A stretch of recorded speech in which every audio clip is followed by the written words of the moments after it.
Hello, my name is Bart Brejcha. I work at Design Engine where we teach various software programs such as Pro Engineer Creo. And we specialize in surfacing and product development, and what our classes typically aren't book-read style training. Our classes are really more geared on workflow and how does one go about modeling something. For example, today I'm going to work through a chair model. First, I wanted to show designengine.com, the blog itself. We have various jobs along the side that are available to users each day, and various articles, 2 or 3 articles a week, from book reviews to Creo reviews to products that are actually developed using Pro Engineer. And this model is this motorcycle actually is really interesting. Developed, it uses compressed air to get its momentum. Design Engine Education is the school where we work, and designengine.com is the blog associated to the school. So I just wanted to show that we teach a wide variety of classes ranging between surfacing and Maya and plastic part design, die casting, forging type workshops, all related to whatever software program you use. What I'm going to do today is go through a chair model that's available to our past students. And if you've taken a surfacing class, the surfacing week-long class at Design Engine, this would be one of the models that you would have done. I'm just scrolling down here to the Pro Engineer stuff. You can see different classes, and what we've done is we've developed a handful of material for the instructors to utilize during classes when they're doing on-site type classes. You can see we've got a wide variety of surfacing classes, all ranging, we call it level 1 through 12, and freeform surfacing, for example, is the new Creo software. I plan all week to develop some videos. This is a model that took me less than 4 minutes to build, lower end bracket and a giraffe. And we have various products that we try to duplicate. So I'm backing up to look at the aircraft surfacing classes.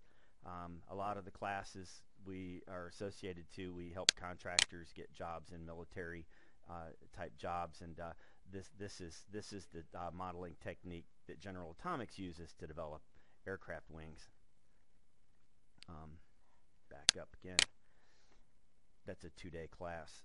We also have ISDX and ISDX G2 continuity type workshops where people come to us. They've already know ISDX, and we're helping them with workflow issues and creating models. So you can click right into the exercise and get into the different cars that we've done using, and we talk about how we develop those models. Back out again. So the model that I'm going to share with you today is in this level 8 surface edit using Creo, and I'm just going to scroll down to show you the model. So this chair, notice it has a lead-in over here where it's going to hit the bottom of your leg as you sit in the chair. Okay, so what I'm going to do is I'm going to take a model that I've already downloaded and manipulate the model so that it looks to be more comfortable. You can see industrial designers would look at a chair like this and say this chair smiles or it frowns.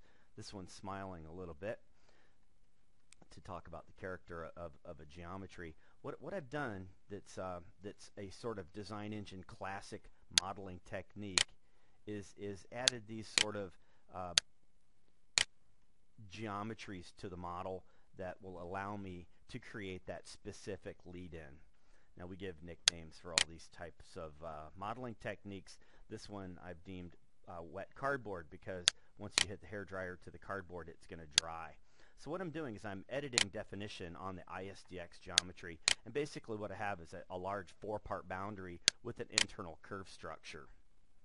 And what I'm going to do is take my edit function, and I'm going to take, using my shift key, I'm snapping onto the new curve that I've placed.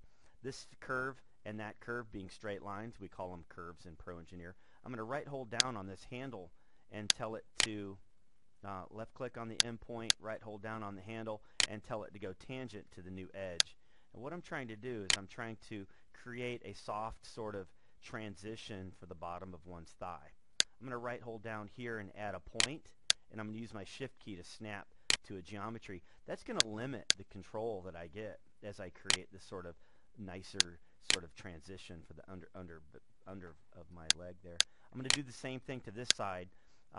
Holding my shift key, I pull that geometry constraint off and hold my shift key on again to snap it back on, and I'm going to right hold down and force tangent, and I'm going to change the degree of tangency, the acceleration of that curve, and right hold down again, add point. I'm sorry if you don't speak English and it might sound like I'm going too fast. I'm adding a little bit of tension to the surface now, and you can see the specular highlight riding around here. That's what we talk about when you design in Pro Engineer at the specular highlight level. I'm going to right hold down, drag that geometry around a little bit. Now I've got a sort of specular highlight riding around just perfect there. Okay. Okay, you can see this geometry is a little bit taut right in here. I'm going to soften that area up by just kind of raising that geometry up. You can see in as PTC's developed the software for real-time updates, we need to be able to see these changes occur in real time, or else we don't quite get that visual feedback that we require. So I'm going to take and decrease that length, softening up this specular highlight. Now I'm going to check out of the model and look at I've got the surface trim. I'm just revealing these features. I copied this surface. I mirrored the copy of the surface, and I stitched the two together using a merge, and I thicken the model. I don't typically use thicken in production models, but in this case, just the full round kind of builds itself all the way around the geometry. So what I've done is I've created lead-in just at the leg here.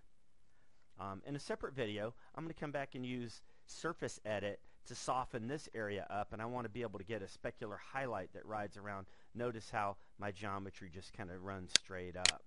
I need to be able to change the specular highlight on the end.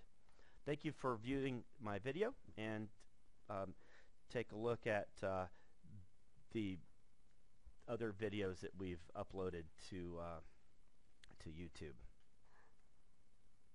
And remember, consider coming to Design Engine for a training class.